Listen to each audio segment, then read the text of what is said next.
Medicare, Medicaid, Social Security?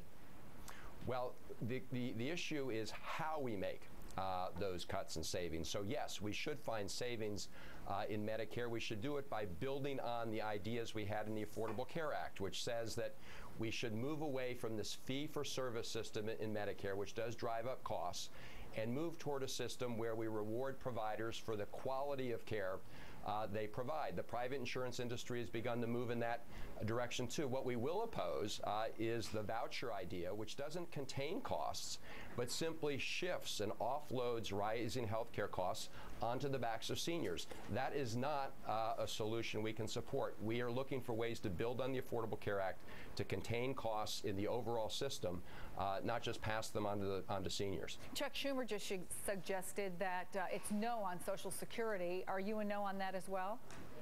Well, we need to look at a long-term solution to Social Security. That's not as pressing an immediate problem, but the sooner we get started on it, the better. But I certainly would say that we should deal with that on its own merits. That should not be part of the conversation where you're using, for example, Social Security revenue for the purpose of hitting your deficit reduction targets. Even Simpson-Bowles, when they looked at these issues, they dealt separately with Social Security. I don't agree with their specifics on Social Security, but my point is even that commission dealt with it separately. The last point I would make, Chris, is if you look at Simpson-Bowles, in terms of the deficit targets they achieved, they assumed that we would have the revenue that would be generated by asking high-income earners to go back to the 39% Clinton-era rates. That was part of the baseline assumptions in Simpson-Bowles. And so it's very important to keep that in mind when we talk about the kind of balanced approach that we need. Cuts, but also these revenues. That's the numbers part of it, but there is also obviously the political component of this, and it was said all along that this is going to have to wait. We're going to have to deal with the fiscal cliff after the election.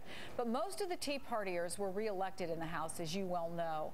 And I'm wondering how you think this is going to move forward. Are you more worried, for example, about John Boehner or Eric Cantor?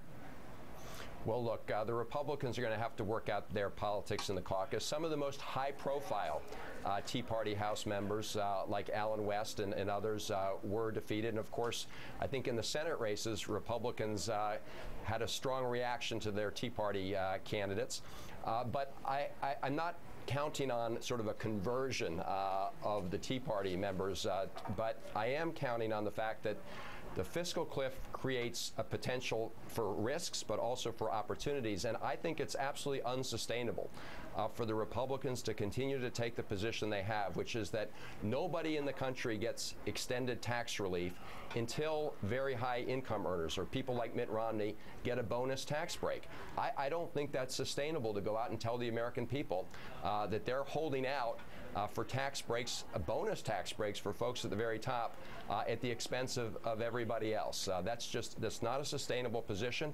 I hope they come to that conclusion before January. After January, I think it would be impossible for them to maintain that position and hold up tax relief to 98% of the American people. In fact, tax relief for 100% of the American people on their first $250,000 of income. Congressman Chris Van Hollen, always good to have you on the program. Thank you. Thanks for having me. Let me bring our guest back, and a totally different topic, but it has been a really emotional time. And now that the election has wrapped up, you could really see how emotional in the video that the Obama campaign released last night, the president talking to young volunteers in Chicago the day after he won. Here's a clip of it. Even before last night's results, I felt that the work that I had done in running for office had come full circle. Because what you guys